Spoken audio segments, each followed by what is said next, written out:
Welcome to Gym Owner Freedom.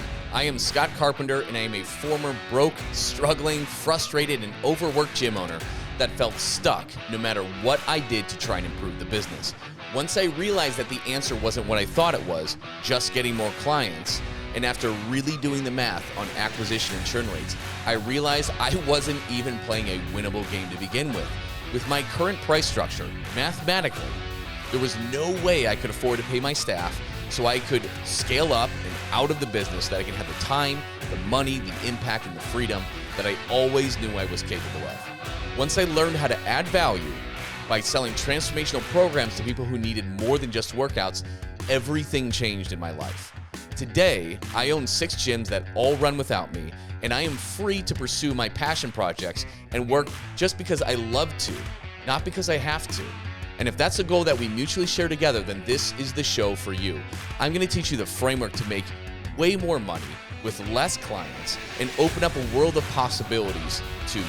Subscribe, leave a review, and tune in every week. It'll change your life. I promise you that.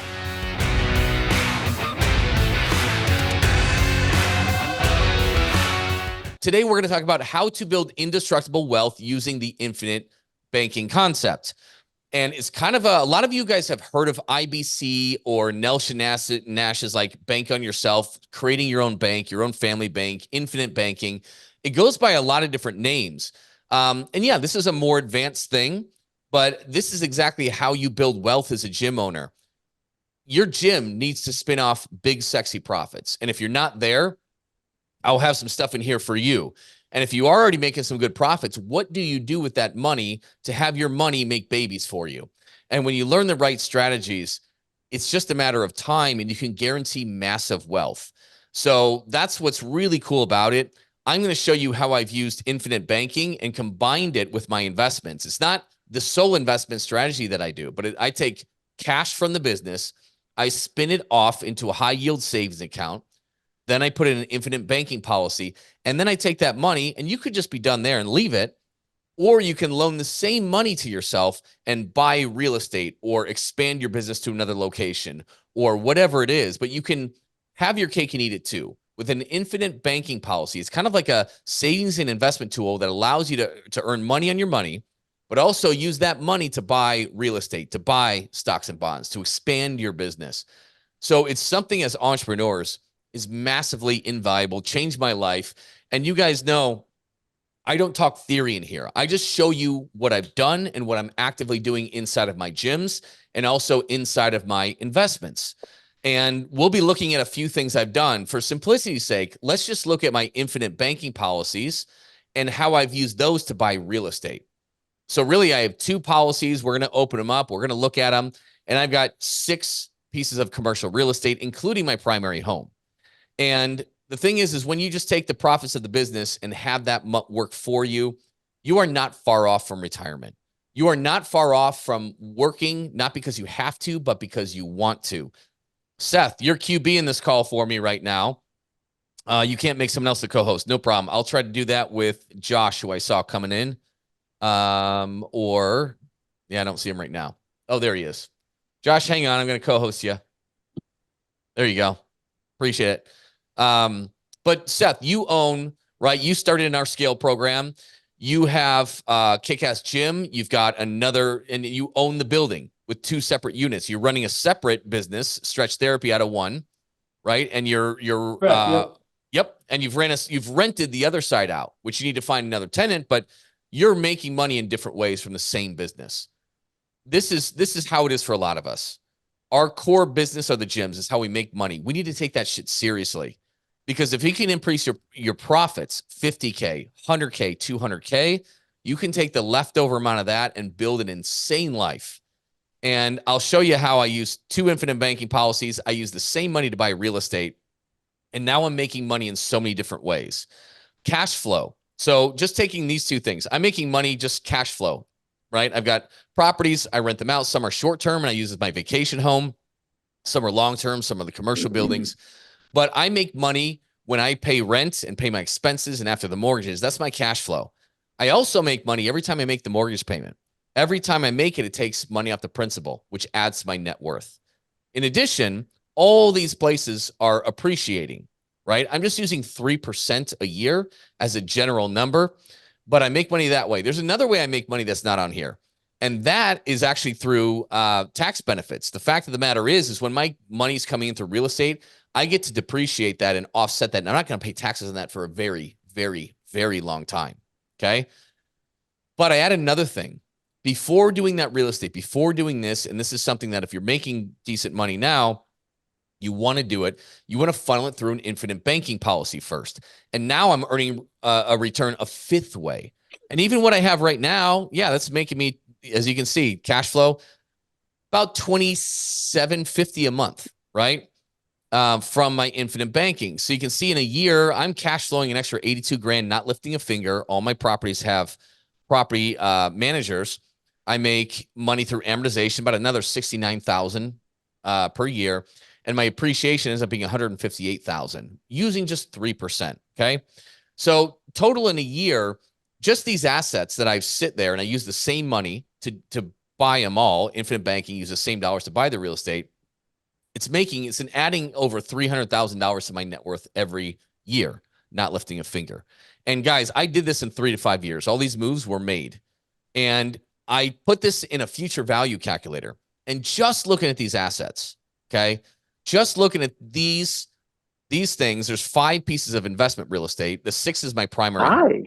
So I'm going to say, hey, let's I'm muting everybody that's getting unmuted accidentally. Let's say I'm going to stay in my primary home and not rent it out. So it's not going to cash flow me anything in 25 years. That's when I'm 65. It's going to be zero, but it will be worth 2.8 million, right? So I put all these things that assuming 3% appreciation on everything, and the infinite banking policies are growing at much more than that, tax-free. Just these pieces I put into place. At 65, so in 25 years, I'm going to have $750,000 a year in cash flow that I can do whatever with. And the equity in this is going to be worth $15.2 million between these things. Now, if I just put the money in real estate, my cash flow would be about $240,000 a year less. My net worth would be about a little over $4 million less than if I just did this. So earn a return in 2 different places. So we're going to talk about infinite banking on a very high level for a lot of you who maybe have heard of it but don't really grasp it. Guys, if you don't know my story yet, like I started with negative net worth. When I bought a failing studio, Underground Fitness, which is not far from Seth's place, I had negative net worth. I destroyed my credit from mistakes I made. I was driving a car that I bought for $2,300 cash. As you can see from this photo on the right, I'm actually holding up a collections letter. I destroyed my entire life pretty quickly by making mistakes in my 20s. And I started at negative net worth with no credit behind the 8 ball. But guys, I don't care where you're at now, you can move past that. And it doesn't take too long. It took me about, I don't know, to do all this that you're seeing to guarantee that I'm going to be a decamillionaire. And again, this is excluding all the businesses. This is excluding the gyms. This is excluding PT Legends. This is excluding a business acquisition I did last year. This is just real estate and infinite banking, not including that. So I know beyond a shadow of a doubt, I'm only 41. I know I will have over $100 million in net worth. Like this 15.2, not including the businesses, is guaranteed. It's not that hard to do. You just got to take action. You have to take this shit seriously. And I'm here to teach you how to do it. So, but bottom line is, no matter where you're starting at, I probably started at a lower point than you. And now it's to the point where, because all this is set up, I get to work because I want to, not because I have to. And when you get yourself to that position, work is so much more fun. I am working hard, just as hard as I was at some of the peak of the gym stuff, but because I love it and it's fun for me and I get to build an amazing life. And, you know, my beautiful wife is in the center there. I was flat out broke when we first started dating, and I was freaking out over buying a Starbucks. It's just a different story. So the main thing is like, guys, if you're on this call, this is a very good sign. You need to keep moving forward. If you're not willing to move forward and invest in yourself and take action, you're just not taking life seriously enough. You just aren't, because you can have the vacations and you can You can work because you want to, not because you have to, if you're willing to put in the hard work. So if we zoom out real quick before we get into the infinite banking policy, there's three things that you really need to do to build indestructible wealth. Step one is you need to make big, sexy profits. Some of you are still working on this, and that's okay. And you should continue to work on it. And we'll see, this is actually a cycle. You need to make big, sexy profits, because the more money that you can make, the faster you can get everything that I just showed you done. And I did it right because I protected my money. I protected it from myself. I protected it from the IRS, and I protected it from me wasting on things that aren't going to get me these cash flowing assets. So you make big, sexy profits. Number two, shield your money. Number three, invest in cash flowing assets. That's all you really need to do. And even if you're still focused in one and you're still trying to get big, sexy profits, you can still do pieces of 2 and 3, and you just recycle that. So step one, right? This is not what this call is about today, but stay on anyways. I need you to have a compelling vision of the future for you to take action on your business to get big, sexy profits. So stay on, and I'll show you what to do later if you're still working on this one. But you got to win with price. Win with price is a very important thing. A lot of you guys are just charging too less, or you're fine where you're at, but you should have a high ticket offer too. Volume is difficult. You can win with price. If you're not the absolute lowest in the market, don't be. Don't compete on that level. Own it the other way around. Do a lead flow is massively important. You guys need to not just rely on paid ads. You guys need to have an organic strategy, right? I want to see you build your team. I want to see you to have 30 to 50% net profit in your business. I want to see you in one location having $150,000 to over $300,000 per year in profit for one gym location. Okay. You can do that. I share multiple P&Ls where I do this. I don't work in any of my gyms. I have an owner-operator partner in some of them, and some I don't, right? But averaging, if you're not working in the location, a lot of people only make 40, 50 grand. You should still be able to make over $100,000 if you're not even working in your location. So you need to build it the right way. This presentation is not about that, but we can absolutely help you with it. Step two is shield your money. Protect it from yourself. What I see all the time is people rushing out and increasing their life spend. So they buy the $70,000, Bronco that's all tricked out. Now, I want you to do that, but not right away, okay? I don't want you to move into the $1 million house right away. Protect it from yourself. Don't allow lifestyle spend to increase. And then I need you to sweep your money into just a high yield savings account. I have a lot of people do this. You can set an online one up through American Express in 15 minutes and get 4.5% on money instead of it being in a cash checking account earning nothing. Killing your tax bill, right? This is all the deductions. I have extra trainings on that if you need it. If you need to kill that tax bill. So that's the big thing I'm bullish on. That overlaps with your investments. Your investments should also start to kill some of your taxes. And the big thing is infinite banking. And this is what we're going to get on today. And that's when you effectively shield your money, protect it from creditors, protect it from taxes, and then you're free to invest it in assets. Your business, and then cash flowing assets like real estate. So I'm going to show you, like I said, I'm transparent. This is show, not tell. This is what I'm working with real estate at the moment. This is what it looks like in 25 years. If that's not incentive to do some of this shit, I don't know what is. And again, this is stuff that took me a decade to learn how to do. My goal is can I get you there in a fraction of the time it took me to get there with making as little mistakes along the way? Because I definitely capitalize on mistakes. A keynote, do you have to do real estate? No, guys. If your stocks, bonds, index funds, farmland, real estate, private equity, acquisitions, hard money, it doesn't matter what you invest in. So you don't have to take the real estate route like I did. Okay. Main thing is 3 steps: big, sexy profits, shield your money, invest in assets. Okay. And it's a cycle, because as you shield your money, protect it from spending it with the IRS and all that stuff, invest it in cash flowing assets, your income increases, and you just keep that cycle going and revolving. And at the end of the day, you have your own money printing press, which I think we would all say that's pretty damn cool. So let's talk about this infinite banking policy. A really good book that I like to recommend is What Would the Rockefellers Do? And this kind of compares the Rockefellers and the Vanderbilts, who are pretty darn equal in wealth, massively wealthy. Okay. The Rockefellers to this day are some of the richest people on the planet. They have maintained their family wealth like crazy. And then in the Vanderbilt side, they went broke just, I think, 3 generations after they started to die broke. And it's because they weren't good stewards of their money. And so many of us aren't because we don't know what the hell to do and we get shitty advice. But man, you want to be a Rockefeller. And that book by Gary Gunderson is really good. And it basically boils down to 2 things: to maintain wealth through generations, to be able to invest it in business and assets and keep it in the family and avoid taxation, all that kind of stuff. Number 1 is trusts. We'll get into that in another one. Number 2 is creating a family bank, your own bank, which is the infinite banking concept. So what the hell is, when I talk about this, what is it? It's kind of like a Roth IRA on steroids with no limits. Meaning you're going to put money into this thing and it's going to grow tax-free. Okay. It's going to grow tax-free over time, which is massive, massive, massive, massive. But unlike Roth, unlike retirement accounts, you can actually use your money now. And that's huge because maybe you want to do another location.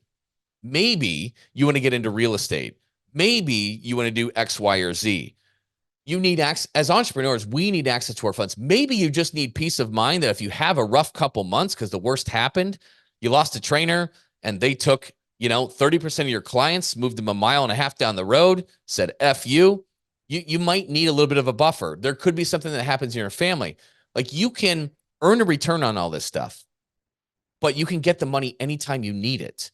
And that's amazing. And it's kind of like starting your own bank. Because let's say you have, at a certain point, round numbers, you got $1 million in this thing.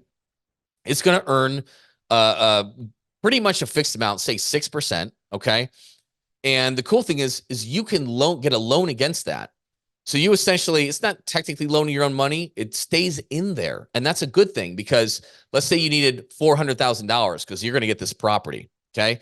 So you're going to earn your money on that $1 million like it never left the account. And you're going to get a loan, say at 6.2% on the money that you do loan to yourself. And the cool thing about that, you don't need to even give back that money. You can pay back monthly or when you want or at chunks at a time, or you can never do it. You can just keep it outstanding. And so they're really, really flexible. Think of it like a savings account that earns a tax-free return that you can get money to any time, that still earns that return even when you loan the money to yourself. So it's kind of like an and investment, as like an and or. I have a bunch of money. I could buy this piece of real estate, or I could buy a bunch of stocks and bonds, or I can put it in a savings account so it's there if I need it. Okay. You don't get to do all 3. In this one, you get to do whatever you want. So I'm going to put it in an infinite banking concept, and I'm going to buy real estate with it, and I'm going to buy stocks and bonds with it, and I'm going to do whatever else. You don't have to. You can use it by itself. But the cool thing is you get to have your cake and eat it too. You get to earn the return, and it's as safe as you can get, but then you can also lend it to yourself. So this is insane for high earners and entrepreneurs. This is what the really wealthy people do. So essentially, like, let me pull up an example. Is it cool if I pull up an example of mine? Let me walk you through this before we move on, just so you can get a visual understanding of something like that. I'm going to see if I can drag and drop this thing into my browser, and if it'll open up right in here for me. Can you guys see this? Okay. So I'm going to zoom in on this one. So this is my first policy, and I went pretty aggressive with it. Don't think you've got to do something as aggressive with this, right? My gyms are running well. I've got plenty of profit. I've made sure not to have lifestyle bloat first. And what I decided to do was put in $100,000 a year for 7 years. Let me just show you the power of what something like this will do. Now, again, you could be 20. It could be $10,000 a year. And this is really confusing, so I'm just going to keep it very basic. But the sucky thing of infinite banking, it costs money initially. It's not a get rich quick. It's a ensure you get rich no matter what in the long term. So I don't come out positive on this till year 3 when I'm putting it in. So in year 1, right, I'm only getting $70,000, $79,000 in cash value. Year 2, $90,000. and when I'm putting in 100. But by year 3, my $100,000 gets me 107, right? And by year 4, my 100 gets me 115. So it takes me to total break even 4 to 5 years in a policy like this. But look, I'm going to put in $700,000 for 7 years, $100,000 a year. And if I have bad years, that's okay. I can catch up later. But in 7 years, it's going to be worth $783,000. And it's going to generate about $60,000, $61,000 in income every year. And that goes up because of the compounding effect, right? So let's take a look. By the time, in 10 years, this is going to be worth $976,000, and it's going to spin off $68,000 in cash every year. Pretty cool. Okay. When I'm 65, let's just go to the bottom row, 67. So in 30 years, this is going to be worth $3.5 million in cash. And it's going to spin off $203,000 a year in income. And it goes on and on. I mean, like when I'm 80, this is going to be worth $7.3 million. And it's going to make me $376,000 in cash every single year, not doing squat. And the cool thing is because the vehicle is technically a specially designed, overfunded whole life policy. I know that probably doesn't mean much, but it actually has a death benefit. And the cool thing about this, you can use this as a retirement account because you loan against it. It still makes the money like you didn't take it out. And you get to use that money. You never have to pay it back if you don't want to. So I can spend all this. So let's say I'm 80. This is worth $7.3 million. So say I've never even taken anything out of it. I can spend all that money. And if I die, the death benefit is still 9.7. So I'll still have $3-4 million left over to hand to my kids. And I can spend all of my money on whatever I want. So I can get access to this cash value anytime I want. And it's going to earn around a 6% return tax-free, which is probably more like 8.5% or so, 8.5%, which is freaking phenomenal. It's phenomenal. And it protects it from creditors. There's so many benefits on that. So what the heck is this thing? It's the vehicle is an overfunded whole life policy. Most whole life policies suck. When you do it like this, it's more of an investment vehicle. It's a vehicle to protect your wealth and use it to build your life. So let's go over some of the benefits of this infinite banking stuff. And if you have questions, just rip them out, throw them in the chat if you're on Zoom, if you're on Facebook. Josh, we had to go on my personal profile. Facebook stopped allowing us to go live through the Gym Owner Freedom group. Yeah. I had to Google it 5 minutes before, but I don't know if they're going to bring that feature back. So yeah, no, I totally saw that because I was like trying to do that at, and I was like, what is that? This isn't working. But yeah, it removed it. I don't know if it's a glitch or a temporary thing or if it's a permanent move. I only had like 2 minutes before the call to try and Google it, but they might have removed that. So anyways, this is out for the world on my personal shit. But it is what it is. Perfect. 2 minutes before we went live. So anyways, so yeah, let's talk about the benefits of infinite banking. You're going to use the same dollars to earn multiple returns. And we kind of talked about that, right? I could have bought the real estate, but what I did is I put it in an infinite banking policy first, and then I bought the real estate. And as you guys can see, what that does in just 25 years, and you guys know that compound interest, it starts moving up like it's that parabola, right? It starts massively increasing returns as you get further and further into it. So it guarantees that. But the cool thing is like even in 25 years, by like 65, I'm going to be making $240-ish thousand a year that I wouldn't have if I just bought the real estate. And my net worth is going to be a little over $4 million higher than it would had I not put it through infinite banking first.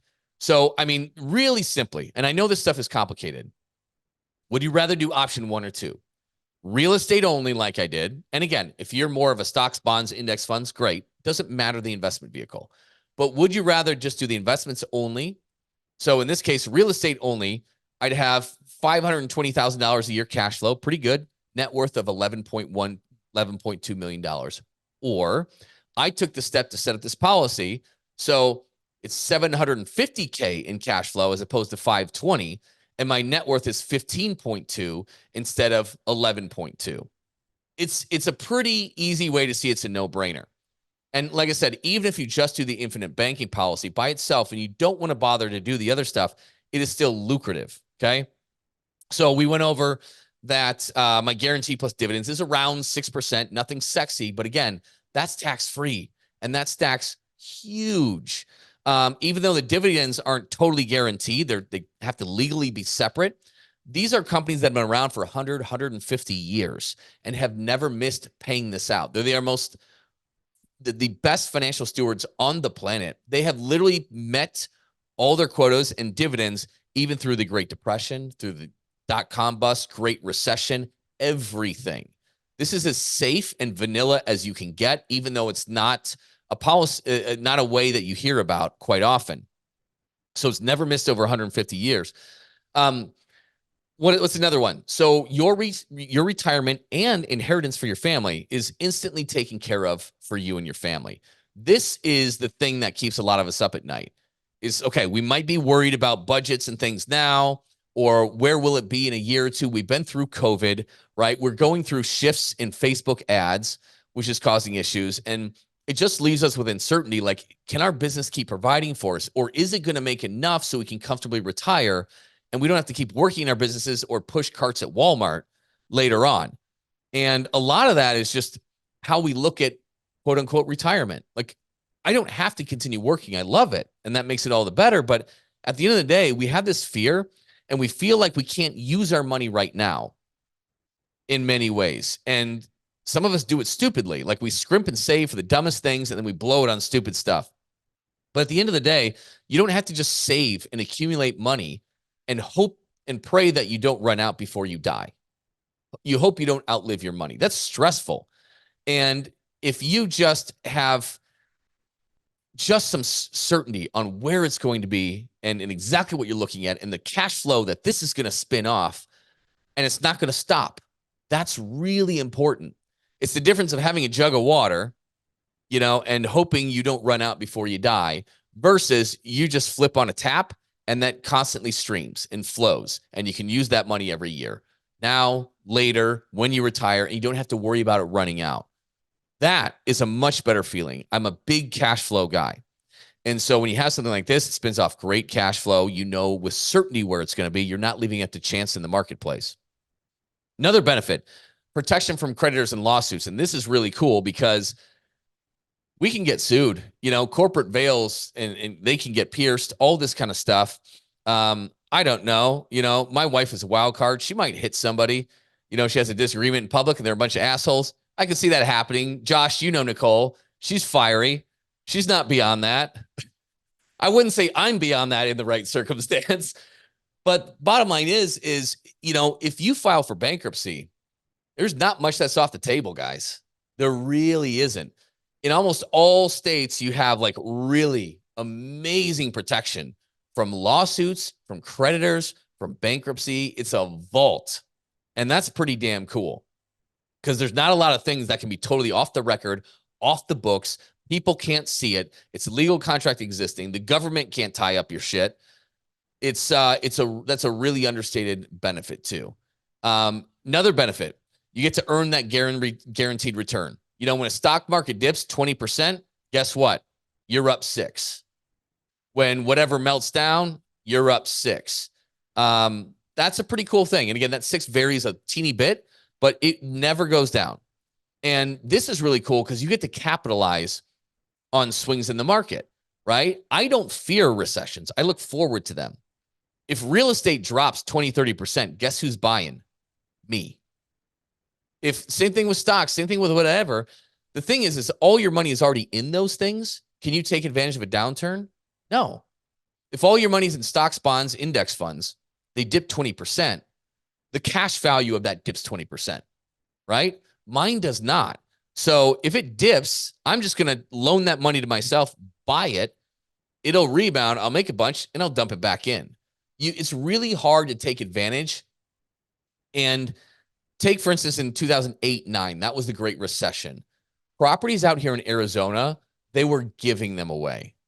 I'm talking like 1/10 of what they are today. Some of those crisis things are some of the biggest opportunities to grab wealth, but we are not prepared to take advantage of them. I wasn't. I was flat ass broke. But guess what? On the next one, oh, I'm swooping in. I'm swooping in. I'm going to make millions on if there's the next big one of that. That's for damn sure. My net worth is going to jump up. My cash flow is going to jump up tremendously. So the cool thing is the value never goes down. So in stocks, bonds, yeah, it's this. All the stocks and bonds are on discount, but guess what? All my shit's worth that too. So I can't take advantage of it. This will help get around it. Albert Einstein, compound interest is the eighth wonder of the world. He who understands it earns it. He who doesn't pays it. Your money is going to increase compound. And that's why you see, like, when I'm 65, when I'm 70, 75, 80, it just starts shooting up. I didn't pull open like when I'm like 90 or something like that. And I'll probably live a long time, right? It's not guaranteed. But when I'm 90, this thing's worth $12 million and it spins off $520,000 in cash. I don't have to worry about overliving my savings. Okay.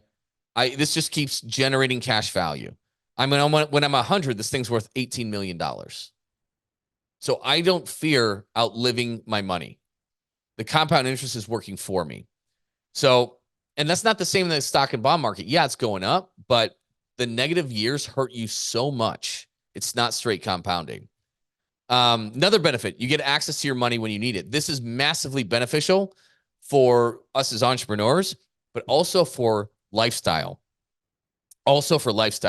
So here's the thing. I just don't like not using any money.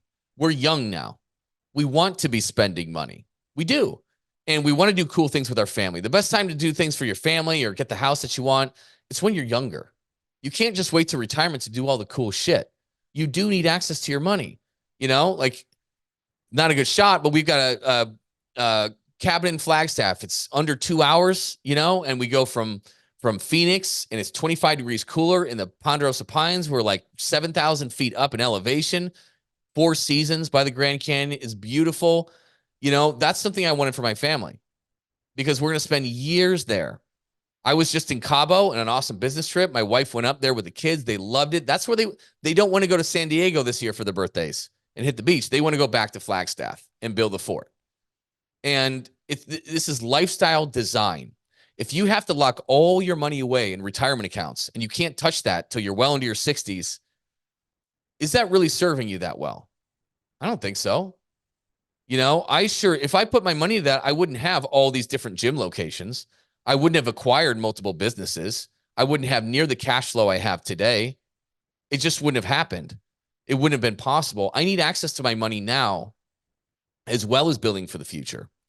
So that's the good thing. Another great thing is it's good as cash. So let's say you are going to get your dream home, or you're going to get a Flagstaff house, your vacation house, maybe in Daytona Beach or wherever it is. Real estate's a pain in the ass because you need to have the money seasoned in order to use it. It's got to sit in a bank account for like 60 to 90 days before the bank says you're okay to use it, which is the dumbest thing in the world. Even when you have paper trails, it's a pain in the ass. And cash, like, banks love this stuff. It is as good as cash, even better. They consider it like cash. I bought like our dream home a little over 2 years ago. And here's the thing, like, because I was kind of in the market for like a year. I just had the right property come up. And I don't want money sitting in there. I don't want $200,000 sitting in an account earning 0.1%. That is ridiculous. You know what inflation has done. That would have cost me like 40, 50 grand. I would have lost had I done that, because I'm in the market for the right house at the right time. It happened in, you know, I think it was like October. So 2.5 years ago when we got under contract, but you know, it's the perfect one. It's the perfect neighborhood. Josh, you've been there. Backs up. It's literally backing up to the mountain in the preserve that goes on for miles. It's got pool, hot tub. It's 5,200 square feet, which I wanted because I work from home. I don't want to go to a separate office or anything like that. I want to spend time around my family. It just checked all the boxes, and it was the right one. And I got to go there. I put a contract on immediately, beat out 2 other people because of that. And I didn't have the money seasoned, but I had it in my infinite banking policy. So in 3 days, I was able to put it there. I put it in there like 7 days before closing. Good as gold. Banks love this shit. Banks, it's as good as cash. It's a tier 1 asset for banks. So it's amazing. I can get that money in 3 days. They drop it in, they wire it to my account. So unbelievable. Another benefit, non-taxable income for life with the right policy if it's designed the right way. I hate the IRS, guys.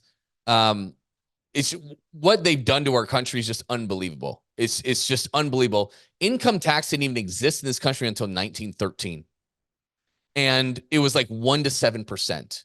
What it's done now is crazy. Tax money is one of the biggest thefts of our wealth possible. You need to do everything in your power to maximize it so you're paying as little taxes. And when you do compound interest on that, it's huge. Now, I get amazing tax write-offs because, multiple gyms, I've invested in that I depreciate, the real estate I depreciate, and everything in my infinite banking policy is not taxable for the rest of my life. Tax-free income. That is huge, huge, huge, huge. So there's so many benefits to this. I won't go into all of them because I want to open up for your questions. I know this stuff is complicated. So here's what I did when I first started learning about this. I studied them for like 2 years, like a year to 2 years, because like you, I'm skeptical of them. I've heard the Dave Ramsey stuff. Oh, buy term life and invest the difference. Whole life isn't good. Now, in large part, he's right. Most whole life, 99% of policies aren't that great.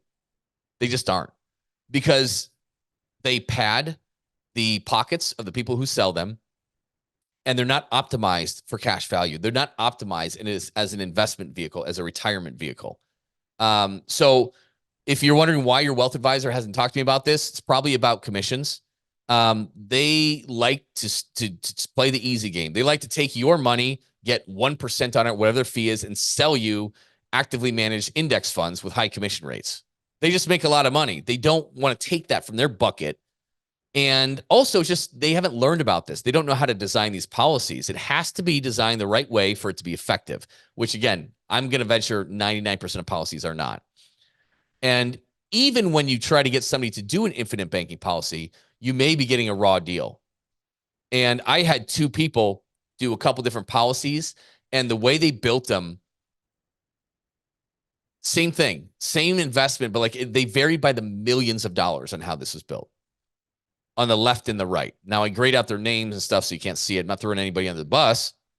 But what I am saying is that in order for somebody to build a policy like this, they have to take the lowest amount of commission possible.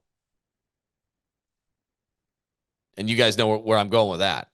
Like, that just doesn't happen, because companies and this and that, they have their own agendas. And I'm not saying it's unethical. I'm just saying they're trying to maximize their profits. And that goes for your wealth advisor.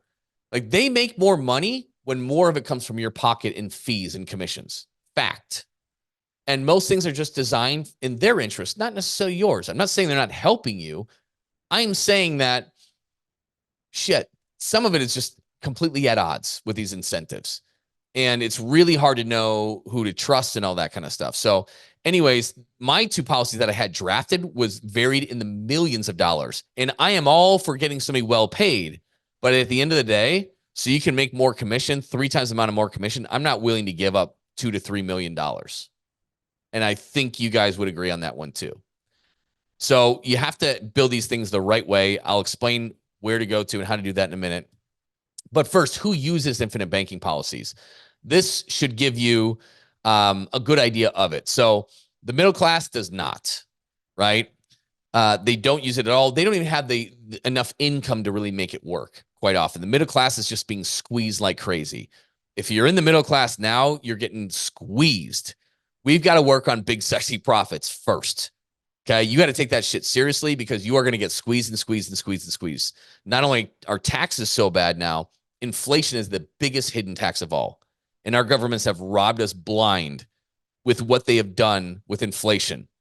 They just handed out trillions of dollars, devaluing your currency. That's all that's happened. Instead of taxing you and taking from your pockets, it's the sneaky way. They gave it to you, and now they're going to take it away for the rest of your life because all your cash is worth so much less. Okay? The upper middle class, these are the ones who listen more to Dave Ramsey. Okay? It's all about cutting expenses and saving it and putting in a 401k. And that's great, but you're going to stay there forever. You are not breaking in to the wealthy class, the top 1% by following Dave Ramsey's investing advice. I can promise you that. And you guys are all business owners. You don't need that shit anyway. So not all of his advice is bad. Like, I'm a big proponent. Wasteful consumer spending, stop it, right? Don't get that boat. Hey, your business is doing better. Don't rush out and buy that boat right now. You need to get financial footing underneath you. Then when you're good and you have some things in place, buy your fucking boat and enjoy it, right?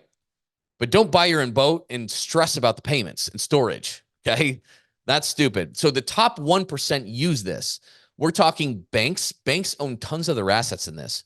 When, let's say Pfizer wants to hire some executive or whatever, a big part of their comp plan, they'll buy a policy, insure them on this one, and after 7 years of service or whatever, they'll sign it over to them. And they inherit, a $6 million cash value policy that they don't pay tax on and never will pay tax on. Celebrities do this, executives, entrepreneurs, banks, they all use this stuff. The reason why you haven't heard of it is because it's usually the rich people that do this stuff. So what's the catch on it? I kind of talked about this before. It's a long-term play. This actually costs money to get it. You're going to go negative on it. You're not going to, for 4-ish years, a little bit, not much. And then from there on out, it's sweet. So it is not a get rich quick thing. It's a get rich long guaranteed. That's what this thing is. So, I use my policies. I showed you, right? I make big, sexy profits in my gyms. Boom. I want to see 30 to 50% profit margins.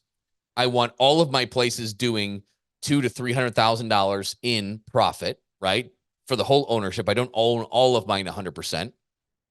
I take that money, I shield it, right? I shield it from the IRS, all that kind of stuff. I put in an infinite banking policy. And when it's ready, when I find something I want to invest in, whether it's a business acquisition, whether it's real estate, I'll invest it in that and get the cash flow to increase my income. And I just keep that cycle going.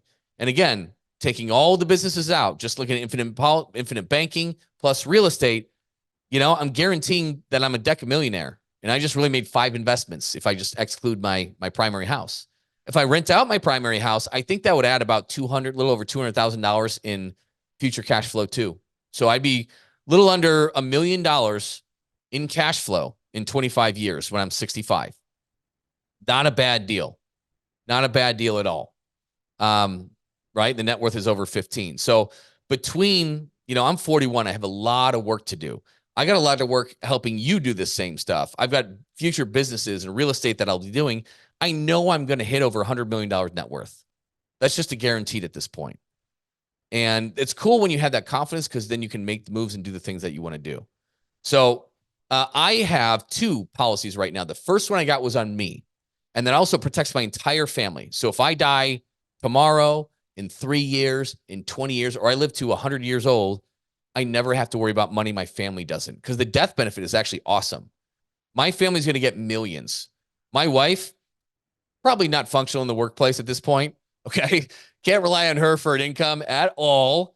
My wife and my 2 kids are going to be completely set up for the rest of their lives. And that's important because I'm not finished yet with everything. Right. So I ensure that. I have a policy on my business partners. You can even do it on employees. So Dave, you guys know Dave Bess. If he died, that would impact our cash flow and income for sure. So I got a secondary policy to him. I'm just paying $25,000 a year, but I'm using that as an investment vehicle with this, but I'm also protecting myself in case something happens to him, which is incredibly smart, incredibly smart. So that could screw up my life, but I'm kind of protecting against that because it will cause a big interruption. I will be getting one. I don't have one yet on my spouse, my wife, Nicole, but I will. And my kids, instead of doing a 529 college savings plan, I don't even know if they're going to go to college the way things are. I don't know. Maybe, maybe not. But maybe they want to buy a business, or maybe they want to put a down payment on a house and start some real estate stuff. I don't know. But at the end of the day, I'm going to have policies on both of my kids, fund those things, let that compound for years and years. And then we can decide, hey, do we want to draw a loan against that and go to college? Or do we want to buy a business? Or do you want to put a down payment on something? We have all the options. And you know the value of compound interest when you take a kid and do this. I just showed you what it's like when I'm 65, when I'm 80.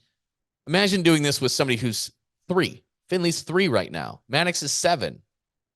It's insane. The head start I can give my family is nuts. And when I die, even if I spend every cent I have, they're still going to get a few $1,000,000, which is pretty cool.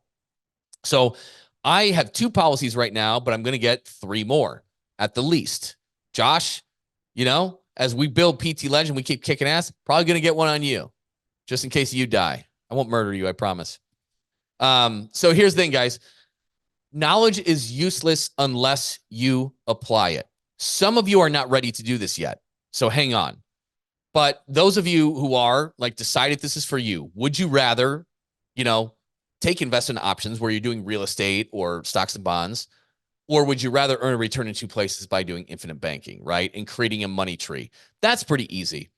If you're in a step where you can do this now, and you need to be able to sock away like 10, 20 grand a year to do this. Okay. If you're not there yet, this is a later thing for you. There's other stuff we have to focus on, but then you just need the right person to build the policy. That link, pause this and come back to it later. I don't want to stay on it.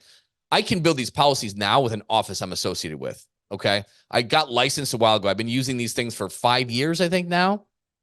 And, I love them and I geeked out on it and I decided to study it. I decided to get licensed on it so I can use these as effectively as possible and build them because I see shitty policies all over the place.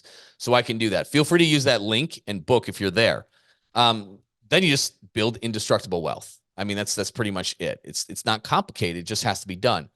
So at the end of the day, my dream for you is to get off this freaking hamster wheel where you're worried about this month, next month, this year. You're worried about your lease when you have to renew it in 6 months and you're worried that it's going to go up by another $1,000 a month.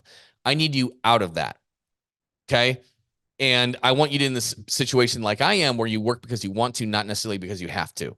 Yeah. You might be 3 to 5 years off from that. Okay. But what if you could get all this shit done in 5 years? I mean, think about that. You don't have to work that hard to do this kind of stuff because you're going to get your money to work for you. You've just got to take the first step. You've got to make the big, sexy profits and shield the money, invest in assets, and just keep that thing going. So no matter where you're focused on in this process, I can help you out with this. This is my story of going from flat ass broke, negative net worth, negative self-worth at that point, making clever business acquisition to get my first gym, fucking it up for about 5 years before I got the hang of it, and then figuring out how to churn out 30 to 50% net profit in a small space. And I don't care if you're a large group or a semi-private or one-on-one, we can help you make those big, sexy profits. We don't do the standard 6-week thing that every single copycat has ever done in the world. And that's literally the only thing out there. Those plays can have an effect, but there's ways you can turbocharge that. And there's different ways in the market you position it. You need to have dual lead flow. You need to lead with price and at least have a more expensive option, even if you are just large group. There's a lot of things that you need to do to make that happen. We can help you out with that. And for those of you that are really moving to shielding your money and investing in your assets, we have another group where we really focus on that. But again, at any level, you're working on a little bit of these 3 things. So I'm going to stay on after this and we'll cut the recording. So you can feel free to ask personal questions that doesn't get broadcast out to the internet. So we're going to stop it in just a minute. So hang on, ask your questions. I know there's a lot on this one.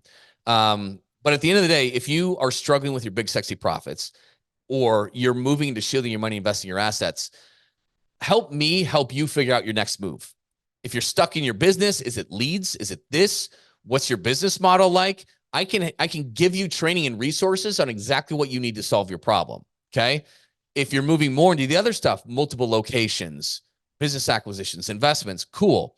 But where you're at now, figure out where you're at now. Go to ptlegends.com/quiz.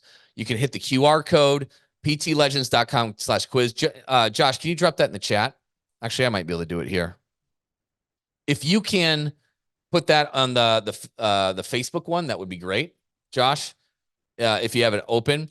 But hit that. It's like 7 questions, right? It's 7 questions. And what it's going to do is give you the opportunity to book a 15-minute call. Obviously, It's 15 minutes. It's not a sales call, guys. It's a find out your next move call. Chances are a lot of you are phenomenal fits for our program where we're going to take you through this whole thing. Now, where you're at, we might spend way more time on the big, sexy profits and fixing your gym versus others. I don't know. Some of you might not be a good fit at all. We just got to line you up with like 3 different trainings. Go implement those. Keep coming to our free live trainings and all that kind of stuff. That might be the best way for you. I don't know. But figure out your next move, ptlegends.com/quiz.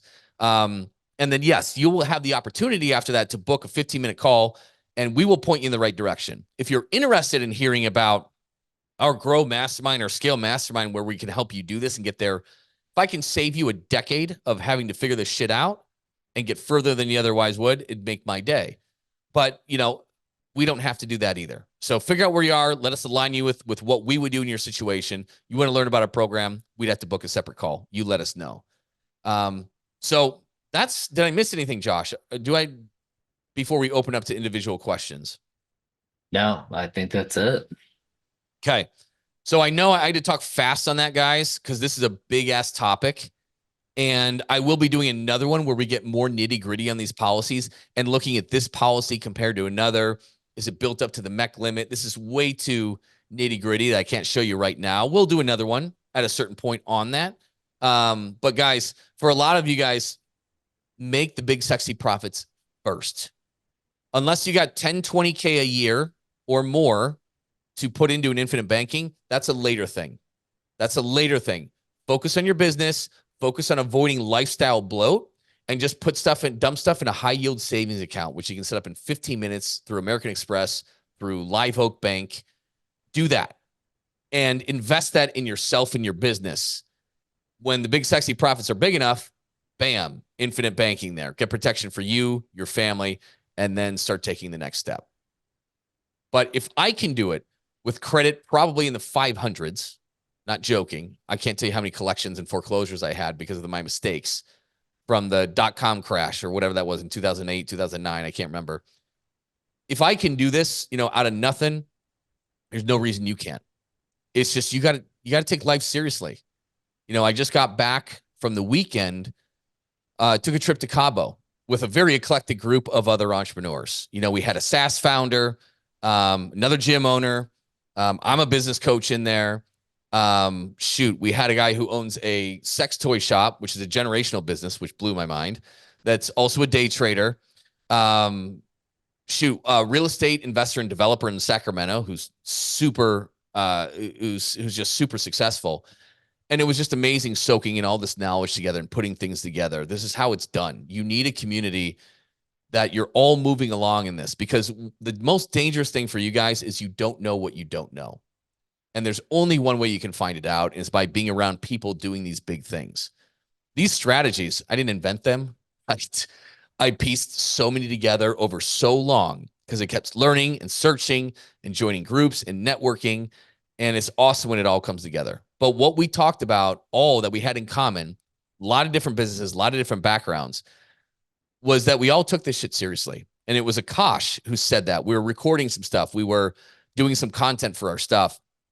And, somebody asked him, hey, what would you say to someone that's on the fence about starting a program like a mastermind or this or that? He's just like, if you're not serious about joining, maybe you're just not serious about life.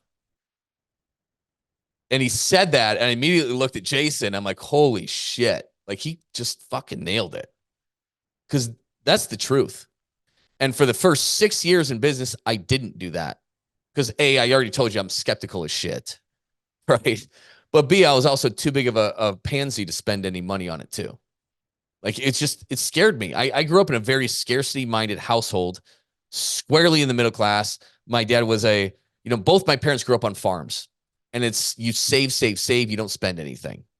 And unfortunately, now my parents have a hard time spending money. They're comfortable, right, in their retirement. My dad's 71. My mom's probably 70. They have a hard time spending any money because they've developed this hoarding mindset. And it sucks because they worked really freaking hard and they sacrificed a lot, and they're having a hard time spending money, which sucks. And the best time to spend money anyways is not when you're 70. It just isn't. It just isn't. So you can build the lifestyle you want. You can have the vacation homes. You can have the Cabo trips. You can do awesome stuff. And you can actually, your work can be very meaningful, especially when you get it going and you're realizing the fruits of it. Your work sucks, even though if you like it, it starts sucking when you're struggling. So you just need to be serious about getting off the struggle bus and taking action, doing the things necessary.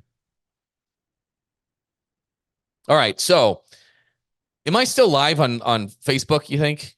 I think I closed out that window.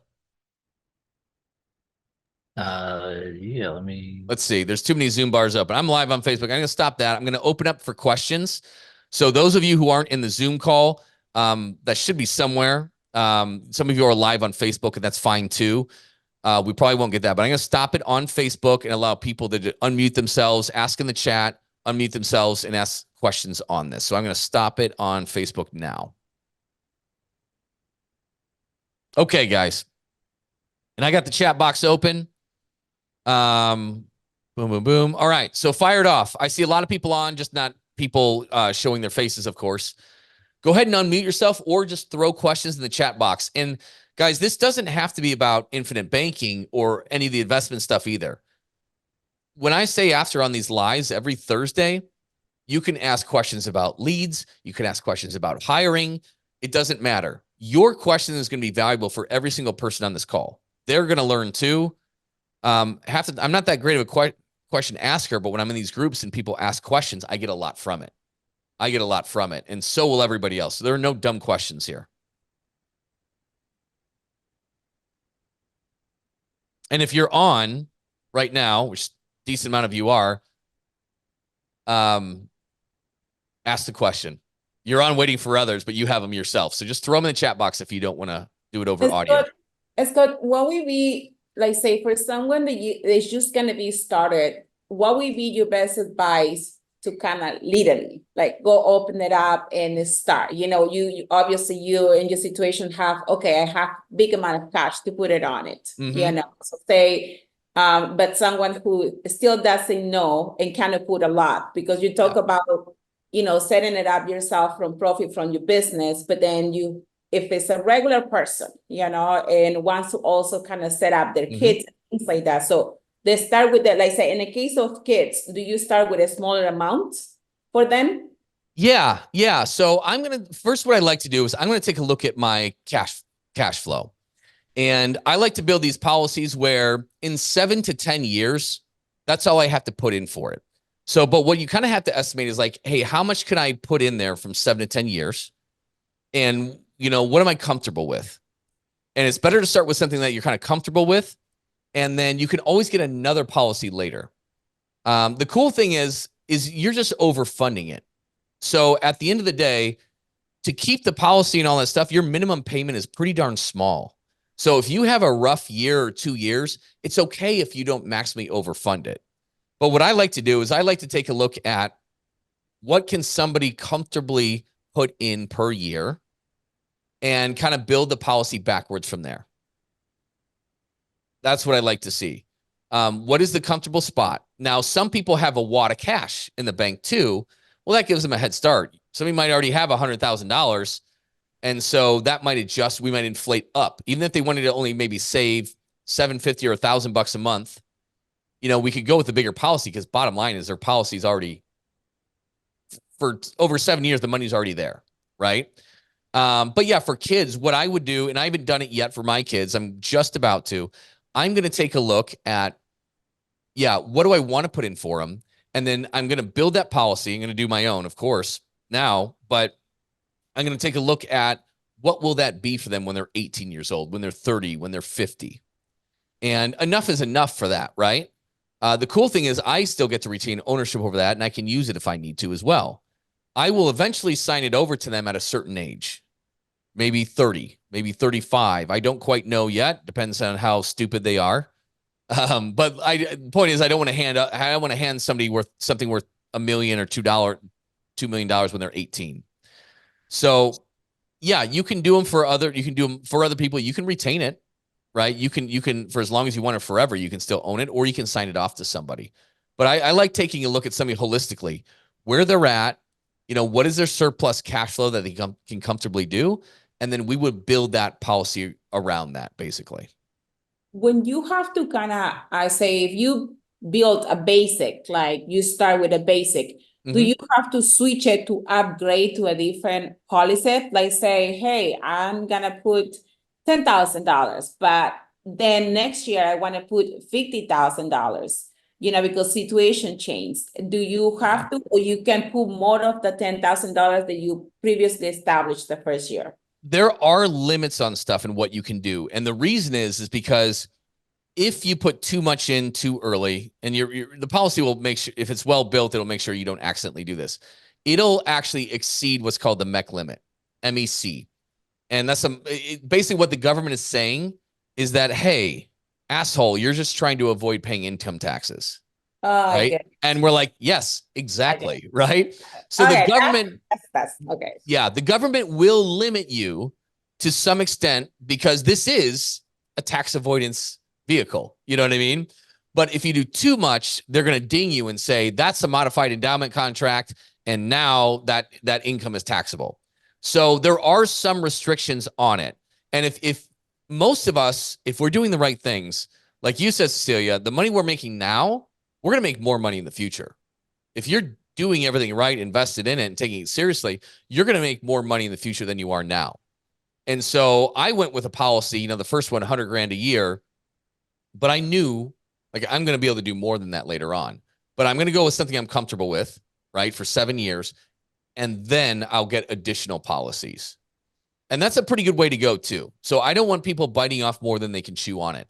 But the good news is if you ever do, again, you can just loan that money right back to yourself. So it's not a big deal. Question in there. Say you have $100,000. Will you put it in that policy or will you put it on the bank with a high yield interest?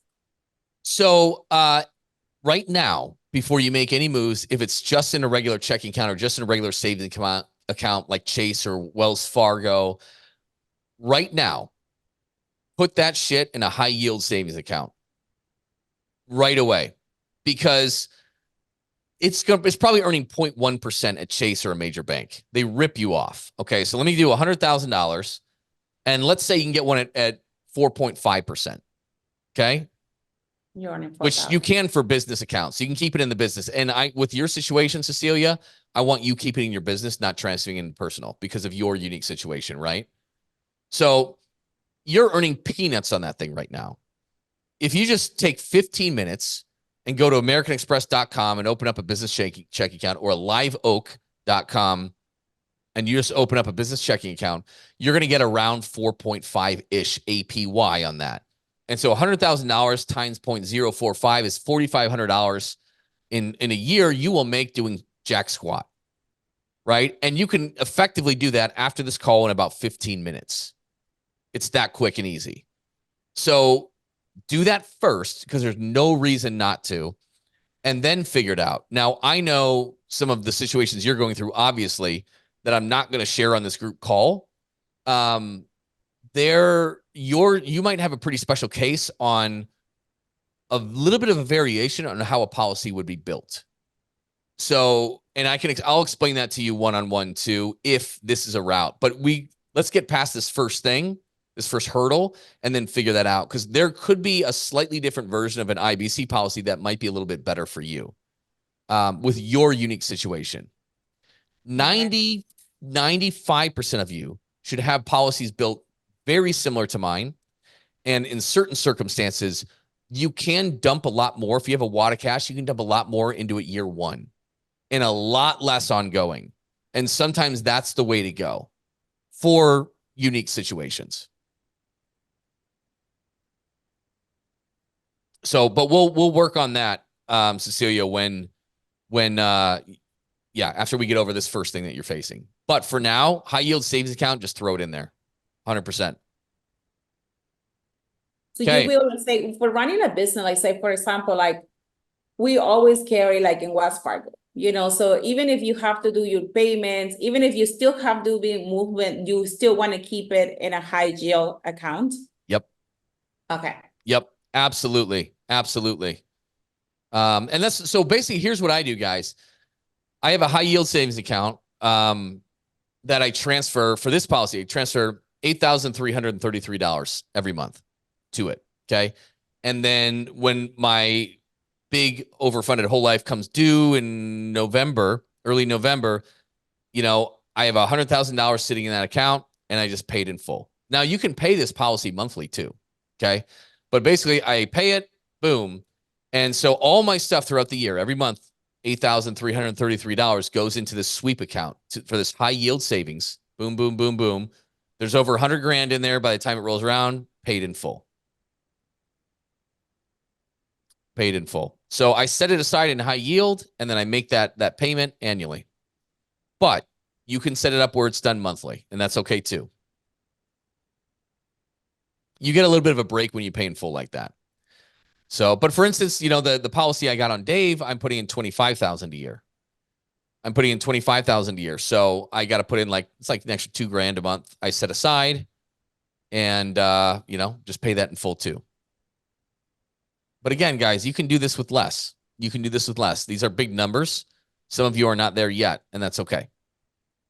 If you have a wad of cash, you know, 60, 80, 100 grand sitting around that you don't know what to do with, there's a couple ways to use it. We can do it where you dump in a little bit more in year one and less in all the other years, or we can do it over a period of 7 years. But that's just a little bit of your unique situation, what's going to be the best route. How many accounts a business should be having? And what is like, say, what is the best way to manage your accounts when it comes to like all the money that you're incoming into your business? Mm-hmm. You know, do you separate it for certain things? Like, I think one of my biggest mistake, I'm gonna say, is just keep everything in one account, which where I was not visually be able to kind of see, you know, the money. Like all you see is like, oh, it's the money, it's in the account. So you cannot really kind of see it. And I say that's the dumbest mistake I made. I learned from that. You know, because I was never be able to, oh, I don't want to come short or anything like that. So all the money would just be parked in there, you know. So you cannot really see and kind of keep a good track of your finances because it's money in there. Yep, exactly. And so some people use Profit First. And while I have never Profit First, it's a Mike Michalowicz book, right? And there's one built for micro gyms, like a book specifically for that. I don't use Profit First. I know a lot of people who do, and it is a good way to go about things, particularly because a lot of us aren't that disciplined with it or don't know what to do. And if the money's sitting there, we might do something stupid with it, right? So I don't use Profit First because it is pretty complicated. And at the end of the day, I have all these gyms. I have a lot of gyms. I've got multiple pieces of real estate. I've got PT Legends, right? I'm doing business acquisition. For me to do that, holy shit, I'd have like 60 bank accounts or more probably. And I that would be so time consuming. And it would be, even if I had somebody else doing it, you know, it'd start to get really expensive. What's up, Jason? It'd be really time consuming and expensive. But if you got a single location, a lot of people use Profit First and like it, that system. And maybe I'll have one of those guys on to teach that. But at the very least, what I like doing is profits of the business. I take a look at my P&L every single month. Okay. Do the P&L closest to the first of the, you know, after the month ends as possible. Figure out what that profit is. And you can even just keep X% of that profit in there to have your working capital grow to a certain point. Mine's already there in a lot of these accounts. I don't need to keep growing it or anything like that. It's a good idea to keep some of it 5-10% in. You might want to do a little bit more if you don't have a lot of money in that. But then what I'll do is I'll just take all of the rest of that and I will sweep it away. I sweep it into my high yield savings account. Okay. Here's what I have. I have an S corp holding all my other LLCs too. So basically I'll take my profit sharing, put it into my main LLC, my S corp.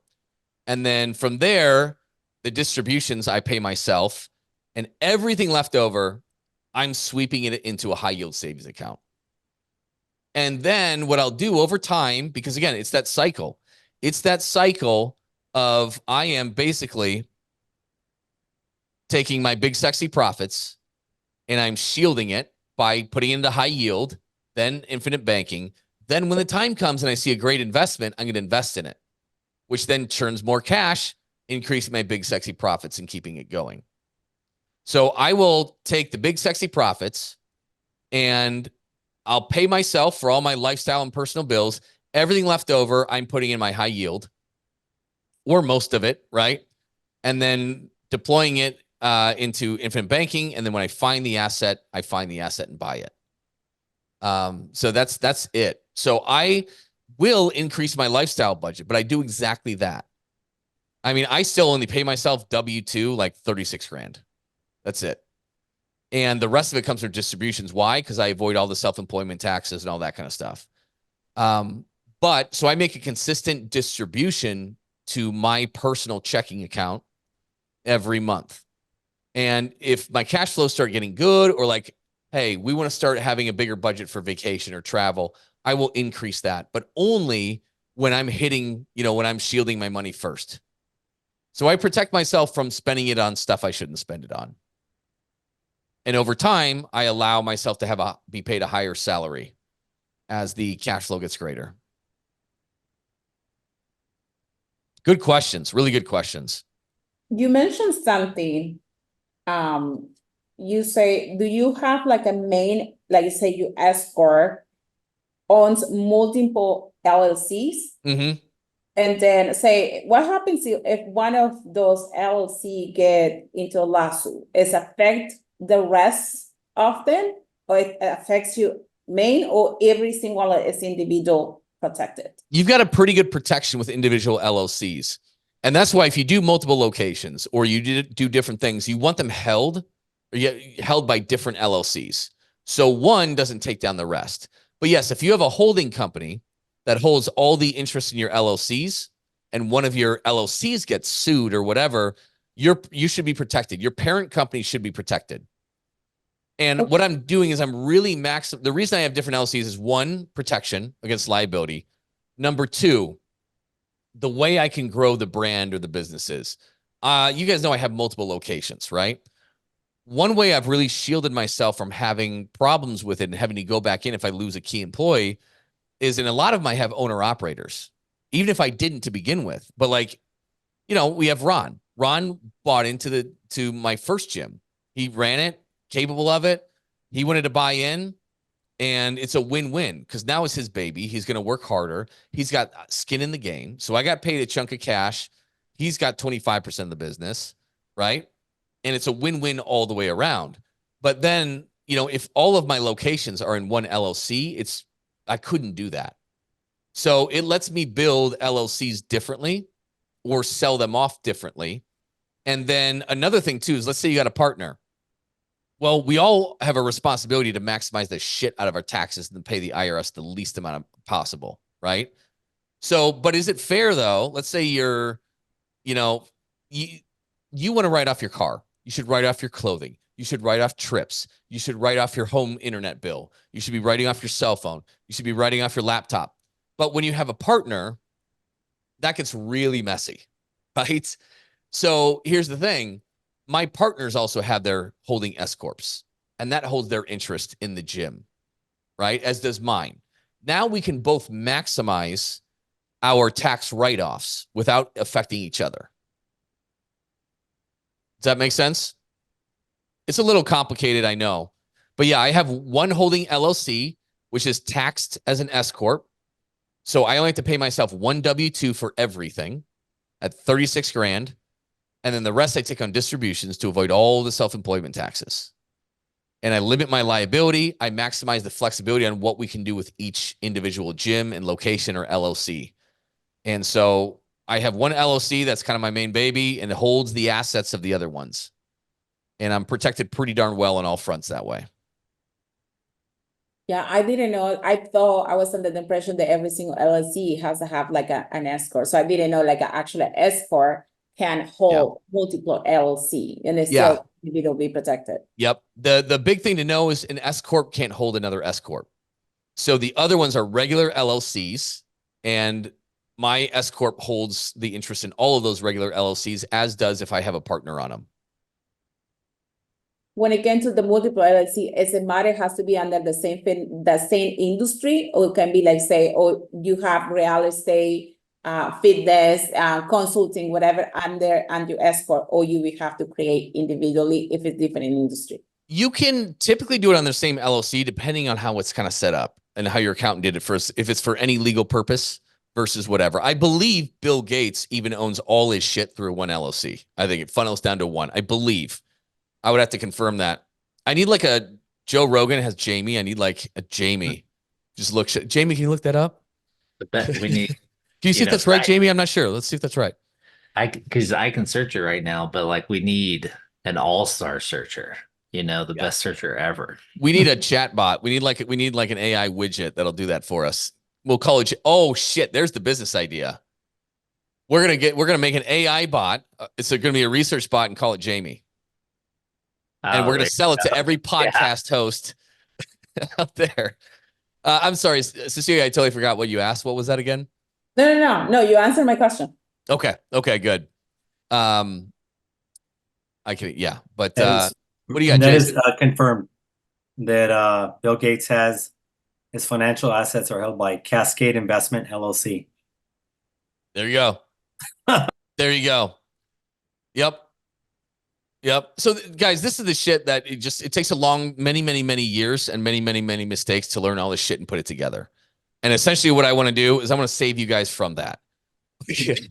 Holy shit. If I knew the stuff I knew a decade ago, and you know how compound interest works. Oh my God. If I learned this stuff in my 20s, it'd be ridiculous.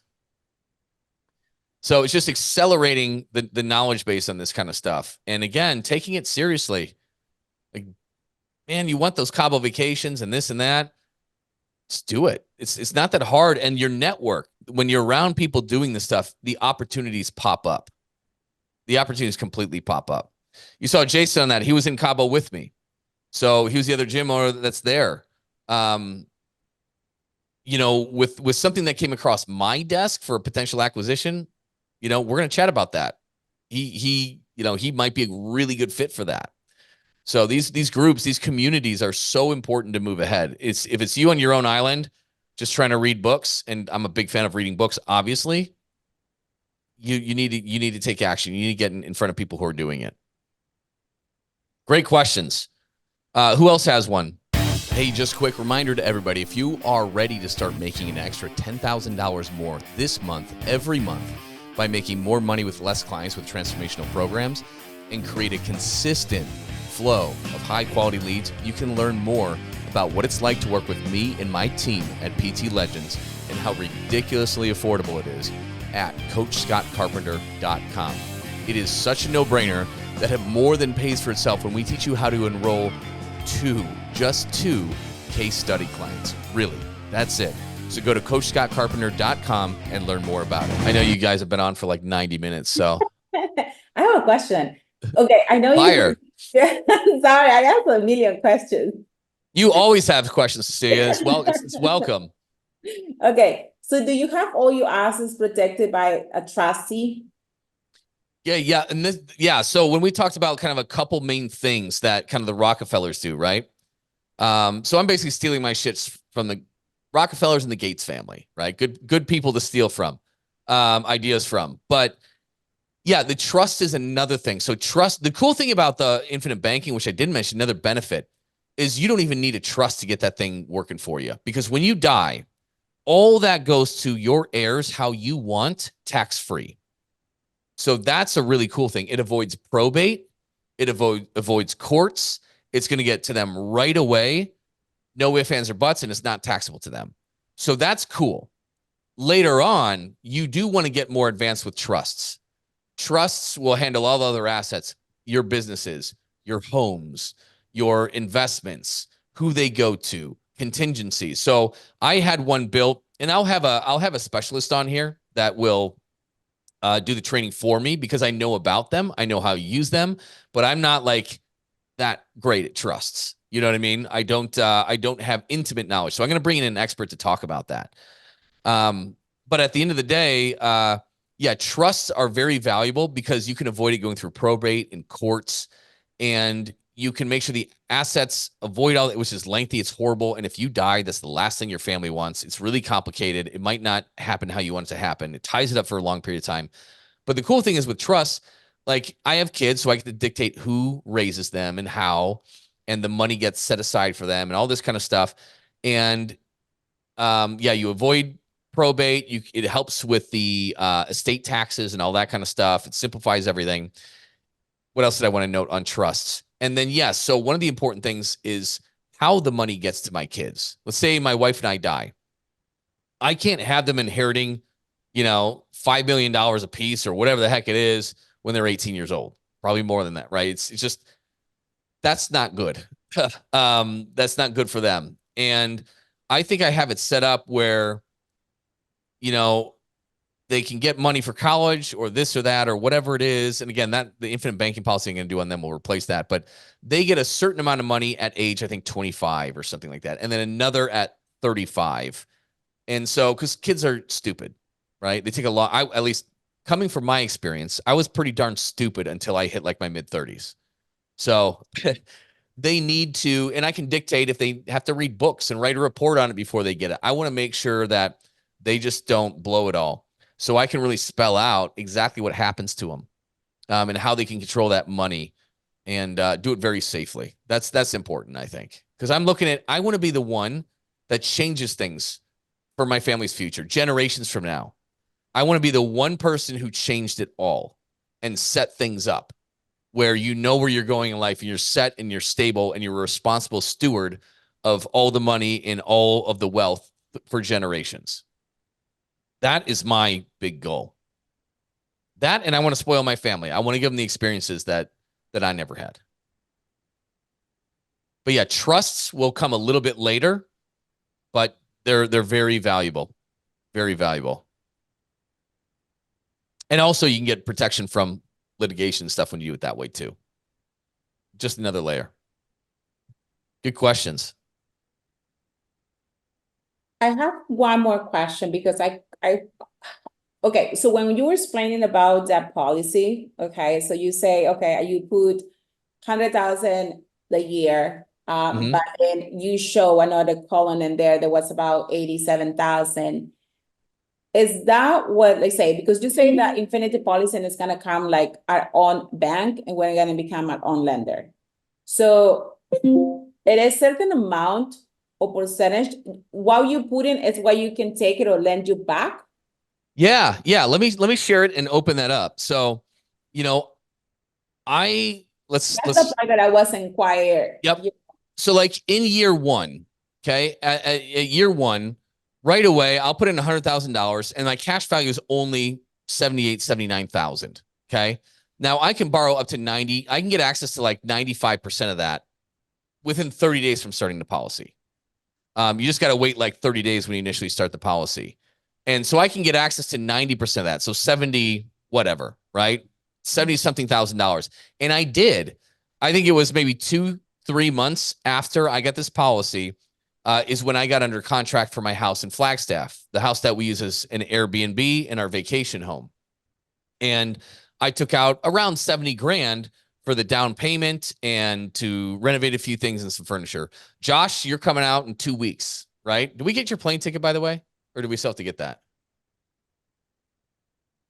Oh, he's off now. Oh, he's got an appointment. He just hopped off. Whoops. Anyways, so we'll be going up there and locking ourselves in there for a week to get a bunch of work done. But I pulled that out within 30, 60 days to buy that. And then I put it back in when I wanted to. And then, so you can borrow up to like 95% of this, basically. So I used it to buy my first Airbnb in Flagstaff. Then I bought my second Airbnb because that was very lucrative. Then I bought my second one up there. Then I used the same money to buy my commercial building for my first gym. I bought the place across the street, moved into it.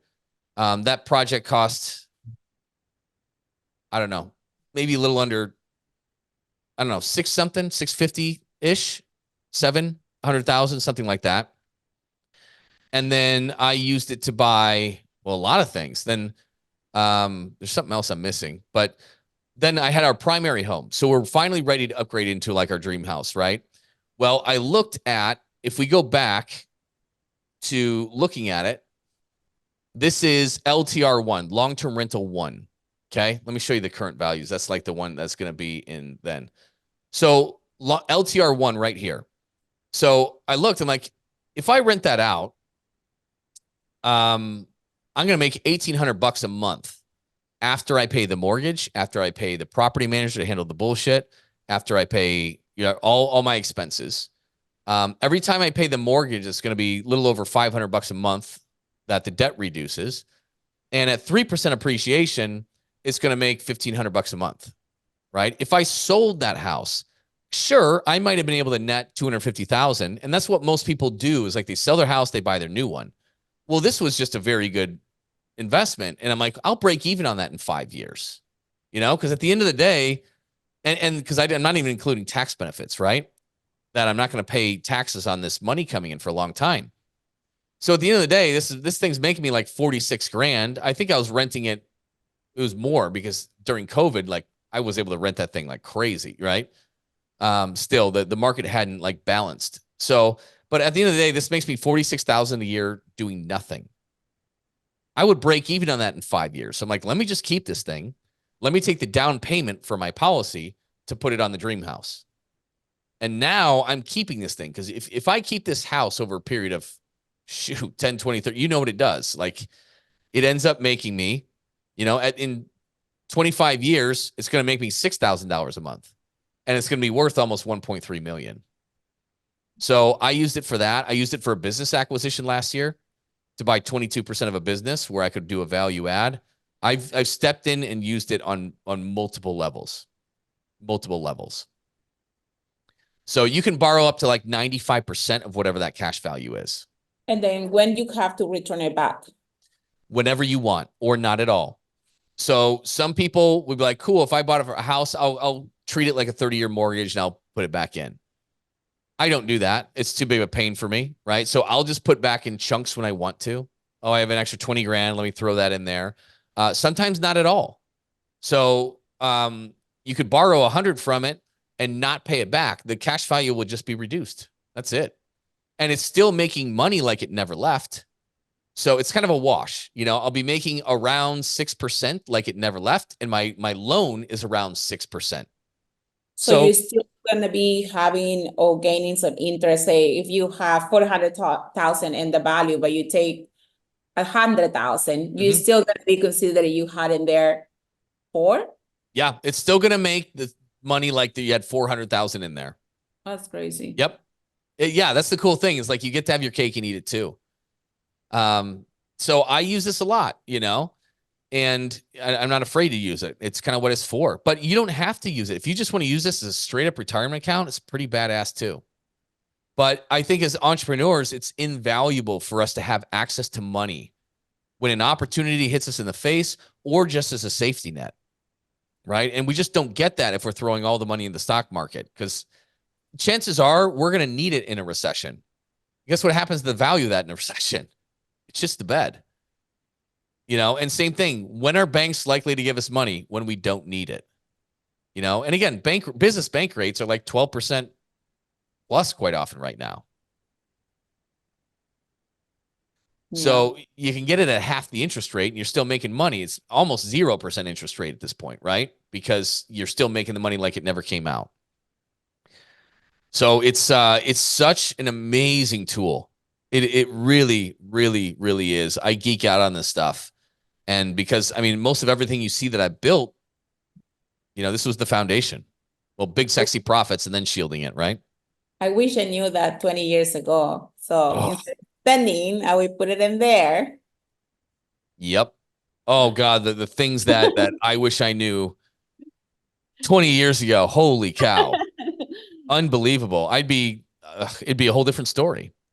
So yeah, you know, that was the best time to do all this stuff. The second best time is today to start doing this. And again, like I said, infinite banking is not everybody's first step right now, but it's probably your next step. If you don't have the money to set aside on it yet, great. That's what we got to focus on. Big, sexy profits. Let's get you going. And then don't spend that on your Italy trip right away. Like get yourself some How security do and a you know foundation. Italy's on my future? How do you know that? Yeah. Yeah. Oh, I've You just seen call it. me out as well. That's not okay. Yeah, I know. I've seen it. It's funny because like our high ticket launch program, we have like you guys, most of you have probably heard it. Like we'll have people do 20, 30, 40, 50 grand in new business in a period of just like 12 weeks. And then and then they go right on this whole thing. They're not prepared yet on the team to have the pipeline open, and then they'll leave for 2 weeks on a vacation to Italy. And then they're in a tight spot when they get back. And again, I'm not saying don't take the trip to Italy. I want you have to have some sure footing on all levels.